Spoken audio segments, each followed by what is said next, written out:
নমস্কার। মিক্সড মিডিয়ায় তোমাদের প্রত্যেককে স্বাগত।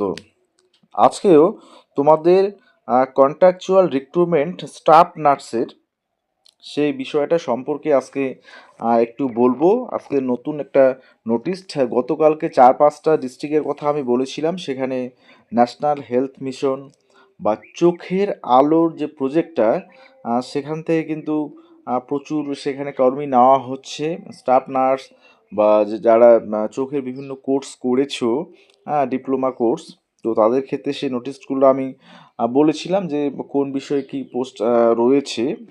তো আজকে এই নোটিশটা গতকালকে পাবলিশড হয়েছিল, অত 17 তারিখ, 17/10/2025 পাবলিশড হয়েছে। তো এটা পরবর্তীতে যেহেতু পাবলিশড হয়েছে, পরে দেওয়া হয়ে ওঠেনি। দেখো, আহ, এই যে নোটিশটা, পাশাপাশি আমি আজকে এই ভিডিওর মাধ্যমে তোমাদের সিএইচও রিক্রুটমেন্ট কবে হবে, আহ, তারপরে ডিটেলস তোমাদের বিষয়গুলো জানাবো, যে কবে হতে পারে এক্সামটা সিএইচওর ক্ষেত্রে এবং কিভাবে কন্ডাক্ট করা হবে, সেটা নিয়েও কিন্তু বিস্তারিত বলবো। আর একটা বিষয়, তোমাদের ওবিসি সংরক্ষণের ক্ষেত্রে কিছু বিষয় লক্ষ্য করা যাচ্ছে, যেগুলো তোমাদের আজকে এই ভিডিওর মাধ্যমে আমি তুলে ধরবো।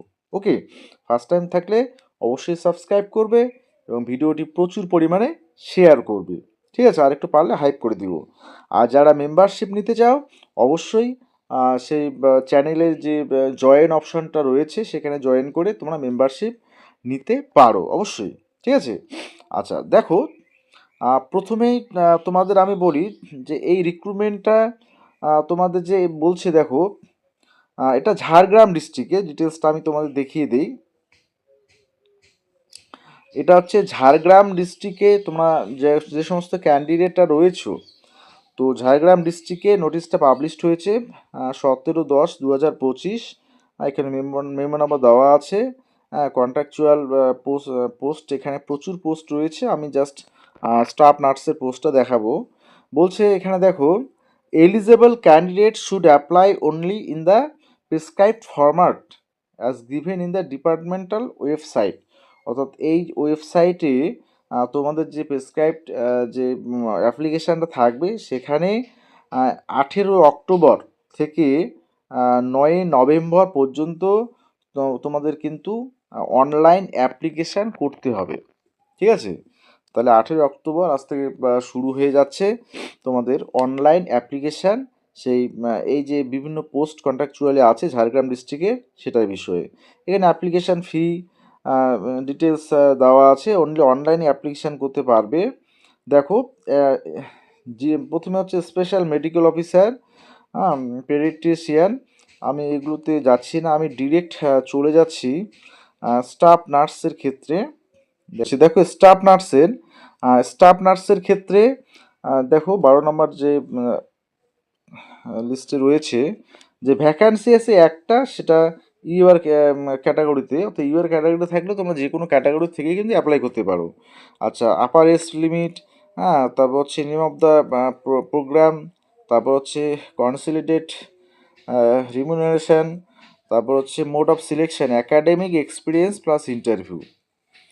মানে তোমাদের একাডেমিক সাথে এক্সপিরিয়েন্স আর ইন্টারভিউ, তিনটে মিলেই তোমাদের কিন্তু স্টাফ নার্স তোমাদের যে রিক্রুটমেন্টটা হবে। ঠিক আছে, এবার এখানে দেখো ক্রাইটেরিয়া এলিজিবিলিটি কী আছে, যে জিএনএম যদি তোমরা কোর্স কমপ্লিট করা থাকে আর বিএসসি নার্সিং করা থাকে, তাহলে তোমরা অ্যাপ্লিকেবল। ঠিক আছে, must be registered under West Bengal Nursing Council. আর একটা বিষয় দেখো, 3 নম্বর যেটা বলা আছে, the applicant must be a permanent resident of West Bengal and the applicant must have the knowledge of local language. মানে তোমাদের এখানে কিন্তু স্পেশালি বা স্পেসিফিক্যালি বলা নেই যে ঝাড়গ্রাম ডিস্ট্রিক্টেই তোমাদের ক্যান্ডিডেট হতে হবে, যে ওয়েস্ট বেঙ্গলের বাসিন্দা হলেই চলবে। অর্থাৎ ওয়েস্ট বেঙ্গলের যে কোনো প্রান্ত থেকে তোমরা কিন্তু অ্যাপ্লাই করতে পারো। আচ্ছা, প্লেস অফ পোস্টিং সেটা হচ্ছে Jhargram government medical college and hospital. তো এটাই স্টাফ নার্সের ক্ষেত্রে। বাকি বিষয়গুলো এখানে ডিটেলস তোমাদের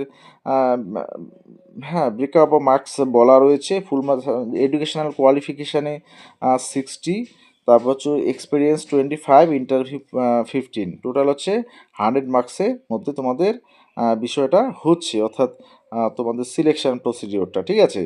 আচ্ছা, এখানে একটা বিষয় আমাদের, তোমরা হয়তো এই বিষয়গুলো খেয়াল করো না। দেখো, এখানে তোমাদের প্লেস অফ পোস্টিংটা কোথায় হচ্ছে, Jhargram medical college and hospital. তাহলে ঝাড়গ্রাম মেডিকেল কলেজ অ্যান্ড হসপিটালে তোমাদের ন্যাশনাল হেলথ মিশনের আন্ডারে এই যে রিক্রুটমেন্টটা হচ্ছে। তাহলে একটা প্রশ্ন জাগে যে এটা তো কন্ট্রাকচুয়াল পোস্ট, তাহলে কন্ট্রাকচুয়াল মেডিকেল হসপিটালে যে নার্সিংয়ের ক্ষেত্রে দেখো কন্ট্রাকচুয়াল স্টাফ নার্সও কিন্তু কন্ট্রাকচুয়াল হয়ে যাচ্ছে। তার মানে তোমাদের ফিউচারে যেমন তোমাদের ডব্লিউবিএইচআরবি যে স্টাফ নার্স রিক্রুটমেন্ট হয় সেগুলো পার্মানেন্ট পোস্টে, তোমাদের অলরেডি সিএইচওটা তোমাদের যাকে বলে এখন কন্ট্রাকচুয়ালি নেওয়া হয়। আগে পার্মানেন্টলি নেওয়া হতো, এখন কন্ট্রাকচুয়ালের জন্য নেওয়া হয় 25,000 টাকা স্যালারি, ঠিক আছে। তো দেখো, স্টাফ নার্সও কিন্তু অনেকটা সেরকম কন্ট্রাকচুয়াল, অর্থাৎ এখন কন্ট্রাকচুয়াল বেসিসে প্রচুর স্বাস্থ্যকর্মী নিয়োগ হচ্ছে, যেখানে পার্মানেন্ট পোস্ট কিন্তু যাকে বলে এখন পার্মানেন্ট পোস্টের নিয়োগটা খুবই কম। এটা কিন্তু সত্যি একটা চিন্তার বিষয়।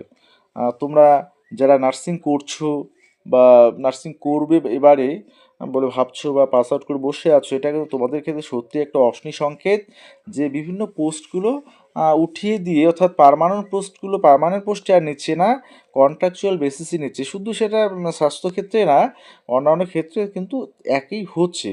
তো যাই হোক, সেটা কোন দিকে গড়াবে সেটা পরের বিষয়। তো এবার আমি আসি সিএইচওর ক্ষেত্রে। সিএইচওর ক্ষেত্রে ইম্পর্টেন্ট সব থেকে যেটা, যে সিএইচও যে নোটিফিকেশানটা 25/9/2025 যেটা ছিল, সেখানে স্পষ্ট বলা ছিল যে সিলেকশন প্রসিডিওরটা কন্ডাক্ট করবে টোটালি ডিস্ট্রিক্ট হেলথ ডিপার্টমেন্ট, অর্থাৎ ডিস্ট্রিক্টের হেলথ ডিপার্টমেন্ট থেকে কিন্তু সিলেকশন প্রসিডিওর কন্ডাক্ট করা যেহেতু হবে ডিস্ট্রিক্ট থেকেই, ডিস্ট্রিক্টের এন্ড থেকেই তোমাদের কিন্তু যে অনলাইন অ্যাপ্লিকেশানের জন্য যে নোটিফিকেশান, হ্যাঁ, এবং ডিটেলসটা ডিস্ট্রিক্ট থেকেই কিন্তু ডিস্ট্রিক্ট এন্ড থেকে পাবলিশড হবে। তো যে অনেক ডিস্ট্রিক্টে তোমরা দেখবে যে হয়তো আগে হতে পারে বা কিছু ডিস্ট্রিক্টে পরের দিকে হতে পারে, এরকমও হতে পারে। সব ডিস্ট্রিক্টে যে একসাথেই হবে এমনটা কিন্তু নয়। আর সিএইচও সিলেবাস তোমরা অনেকেই বলেছিলে, অবশ্যই সিলেবাসটা আছে আমার কাছে। তো সেটা অবশ্যই আমি প্রোভাইড করবো নেক্সট কোনো ভিডিওতে। তো দেখো, সিএইচও মেনলি তোমাদের যে সাবজেক্ট ওয়াইজ, অর্থাৎ সাবজেক্টের বিষয়গুলোই নিয়ে হয়, পাশাপাশি 85-এর যে মার্কস তোমাদের রিটেন আছে, আর 15 মার্কস তোমাদের রয়েছে ইন্টারভিউয়ের জন্য। তো অবশ্যই যারা যে ডিস্ট্রিক্টে বিলং করো, অবশ্যই কিন্তু তোমার ডিস্ট্রিক্টের যে অফিসিয়াল ওয়েবসাইট রয়েছে হেলথ ডিপার্টমেন্টের, সেখানে কিন্তু তোমরা একটু ফলো করবে এবং চ্যানেলটা তো ফলো করবে। আমি আপডেট থাকলেও যে কোনো ডিস্ট্রিক্টে যখন সেটা সার্কুলার বেরোবে, আমি কিন্তু অবশ্যই সেই বিষয়টা দেবো। এবং অবশ্যই সিলেবাস বিষয়ে তোমাদের বলি, যারা মেম্বারশিপ নিয়েছো তাদের সিলেবাস তোমরা অবশ্যই পেয়ে যাবে আজকালকের মধ্যেই। আর একটা বিষয়ে তোমাদের বলি যে ওবিসি সংরক্ষণের ক্ষেত্রে, দেখো ওবিসি সংরক্ষণের ক্ষেত্রে একটা নতুন উদ্বেগ তৈরি হয়েছে। সেটা আমি একটু ডিটেলস বলি, যেটা বাস্তব কথা সেটা আমি বলি। আমাদের ওয়েস্ট বেঙ্গলে ওবিসি টোটাল সংরক্ষণ হচ্ছে 17%, তাই তো? আচ্ছা, তার মধ্যে 7% সংরক্ষণ, 7% হচ্ছে ওবিসি বিটা পেত, আর 10% পেত হচ্ছে ওবিসি এটা, তাই তো? ওবিসি এটা হচ্ছে 10% পেত। তো বর্তমান পরিস্থিতিতে দেখা যাচ্ছে সোশ্যাল মিডিয়ায় একটা এটা নিয়ে চর্চা হচ্ছে খুব, যে ওবিসি এ আমরা আগে জানতাম মূলত মুসলিম সম্প্রদায়ের অন্তর্ভুক্ত জনগোষ্ঠীরা তারা ওবিসি এর তালিকাভুক্ত ছিল, আর হচ্ছে বিতে বাকি যারা তাদের ক্ষেত্রে বিতে ওবিসি বি এর ক্ষেত্রে তালিকাভুক্ত ছিল। তো সেখানে ওবিসি এতে 10% যেহেতু, আর ওবিসি বিতে 7%, তো যেহেতু এই যে রাজ্য সরকারের নতুন লিস্ট, সেই নতুন লিস্টে সেটাতে কিন্তু ওবিসি এ আর বির মধ্যে অনেক মানে ইন্টারচেঞ্জ হয়েছে, অর্থাৎ অনেক গোষ্ঠী বি থেকে এতে চলে গেছে, এ থেকে বিতে চলে আসছে। এর ফলে দেখা যাচ্ছে যে ওবিসি এতে ওবিসি এতে ওবিসি এর যে সংরক্ষণের ক্ষেত্রে আমি এটা একদম বাস্তব কথা যেটা সেটাই বলি, যে যারা এটা নিয়ে উদ্বেগ প্রকাশ করছে যে মুসলিম সম্প্রদায়ের ক্ষেত্রে কিন্তু বিভিন্ন আমি দেখেছি যে পিএইচডির ক্ষেত্রে অ্যাডমিশনের ক্ষেত্রে বিভিন্ন ইউনিভার্সিটির বিভিন্ন বিষয়ের ক্ষেত্রে ওবিসি এতে মানে মুসলিম সম্প্রদায়ভুক্ত জনগোষ্ঠীরা সেখানে কিন্তু সুযোগ পাচ্ছে না। ঠিক আছে, অর্থাৎ রাজ্য সরকারের আগের যে পলিসিটা ছিল, যে লিস্টটা ছিল ওবিসি এর, সেটা তো মডিফাই হয়েছে। সেজন্যই তারা কিন্তু বিশেষ একটা সুযোগ মানে করে নিয়ে উঠতে পারছে না। তো সেটা নিয়ে সোশ্যাল মিডিয়ায় চর্চা হচ্ছে। দেখ সেই বিতর্কিত বিষয়ে আমি একদমই যাব না। হ্যাঁ, যেহেতু একটা বিতর্কিত বিষয়, মোট কথা ওবিসি এ এবং বি যে যে ক্যাটাগরিতে বর্তমান রয়েছে সে সেই ক্যাটাগরিতেই সুবিধা পাবে। ঠিক আছে, এবার কোন জনগোষ্ঠী পেলো বা না পেলো সেটা তো আমাদের বিচার্য বিষয় নয়, তাই তো। তো আমি জাস্ট এটা নিয়ে চর্চা হচ্ছে তাই তোমাদের আমি জাস্ট বিষয়টা বাস্তব বিষয়টা জানালাম। ওকে, তো যাই হোক, সকলে ভালো থাকবে এবং যদি কোনো আপডেট থাকে আবার কোনো জেলার, তাহলে অবশ্যই তোমাদের জানাবো।